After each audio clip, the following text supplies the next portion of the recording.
নমস্কার, আমি ইমতিয়াজ। আজকে আমরা জানব যে জৈনিজম ধর্মের যে 12টি অঙ্গ ছিল সেই 12টি অঙ্গ সম্পর্কে। আমরা মূলত দেখছি প্রথমেই যে অঙ্গ, তার নাম হচ্ছে আচরাঙ্গ সূত্র। এটি হচ্ছে প্রথম অঙ্গ। কিন্তু এই অঙ্গের মূল বিষয় কী ছিল? সন্ন্যাসীদের আচরণ এবং অহিংসা সম্পর্কে বলা হয়েছিল। অর্থাৎ যদি আমি দেখি, যে সমস্ত সন্ন্যাসী ছিল তারা হাঁটার সময় সামনে যখন হাঁটবে তখন তাদের ঝাড়ু দিয়ে পথ পরিষ্কার করতে হবে, যাতে কোনো রকম ক্ষুদ্র পোকামাকড় পদদলিত না হয়। এটা ছিল আচরাঙ্গ সূত্রের একটা অহিংসা এবং সতর্ক আচরণের বাস্তব একটা উদাহরণ। এরপর আমরা দেখছি দ্বিতীয় যে অঙ্গ, সেটি হচ্ছে সূত্র কৃতাঙ্গ। এখানে মূল বিষয় ছিল যে সমস্ত দর্শনগুলো ছিল তাদের সমালোচনা করা এবং দর্শনের ব্যাখ্যা দেওয়া। উদাহরণ হিসাবে বলা হয়েছে যে দুইজন ছাত্র তারা আত্মার অস্তিত্ব আছে নাকি নেই এই নিয়ে বিতর্ক করছে। একজন বিভিন্ন মত তুলে ধরছে আর অন্যজন যুক্তি দিয়ে মত প্রতিষ্ঠা করছে। এই ধরনের যুক্তি নির্ভর আলোচনা কিন্তু আমরা যেগুলো পাই সেগুলোকে বলা হচ্ছে সূত্র কৃতাঙ্গের এক একটা বৈশিষ্ট্য। 3 নম্বর যেটা, সেটাকে বলা হচ্ছে স্থানাঙ্গ। স্থানাঙ্গ জিনিসটা কি? এখানে আমরা দেখছি যে মূল বিষয় সংখ্যাভিত্তিক শ্রেণীবিন্যাস।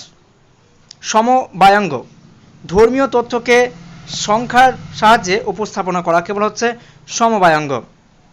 এরপর হচ্ছে ভগবতী সূত্র, যেটা আমরা সাধারণত পাই, যেটা ব্যাখ্যা প্রজ্ঞপ্তি নামেও পরিচিত, 5 নম্বর অঙ্গের মধ্যে অন্তর্গত, যেখানে প্রশ্ন উত্তর এর মাধ্যমে জ্ঞান অর্জন করা হচ্ছে। আমি আগেই বলেছিলাম যে ইন্দ্রভূতি সে প্রশ্ন করছে কাকে? মহাবীরকে, এবং তার মাধ্যমে তারা কিন্তু উত্তর পাচ্ছে। প্রায় 36,000 প্রশ্ন এখানে আছে বলে উল্লেখ করা হচ্ছে, যদিও 36,000 নাকি আরও বেশি বা কম সে নিয়ে তর্ক বিতর্ক আছে। এরপরে যে ব্যাপার সেটা হচ্ছে জ্ঞাত ধর্মকথা। এখানে নীতি শিক্ষামূলক গল্পের কথা বলা হয়েছে, এবং যে ধনী ব্যক্তি দান সততার কারণে যে সমাজে সম্মান পেলেন আর একজন অসৎ ব্যক্তি কষ্টভোগ করছেন, এই যে বিভিন্ন ধরনের যে নীতি শিক্ষামূলক গল্প, তার কথা এখানে আমরা কিন্তু দেখতে পাচ্ছি। এরপর হচ্ছে সাধারণত আমরা দেখছি যে উপাসক দশা। উপাসক দশা কি? যেখানে গৃহী ভক্তের আদর্শ জীবন এবং একজন ব্যবসায়ী সংসার করেও প্রতিদিন যে সত্য কথা বলেন, দান করেন, অহিংসা জীবনযাপন করেন, তার কথা আমরা এখানে পাচ্ছি। তারপর অন্তকৃত দশা, যার মূল বিষয় ছিল মোক্ষলাভ, এবং অনুত্তর পপথাদিকষা, যার অর্থ হচ্ছে যে সর্বোচ্চ একটা স্বর্গে জন্ম।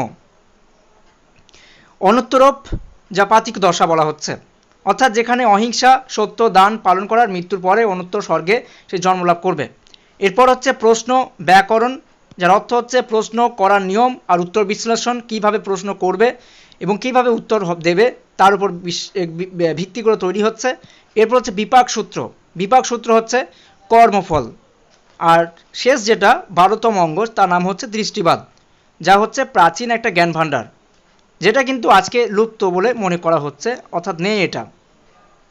তাহলে এই ছিল 12টি অঙ্গ এবং তাদের মূল বিষয় এবং বাস্তব উদাহরণ। ধন্যবাদ।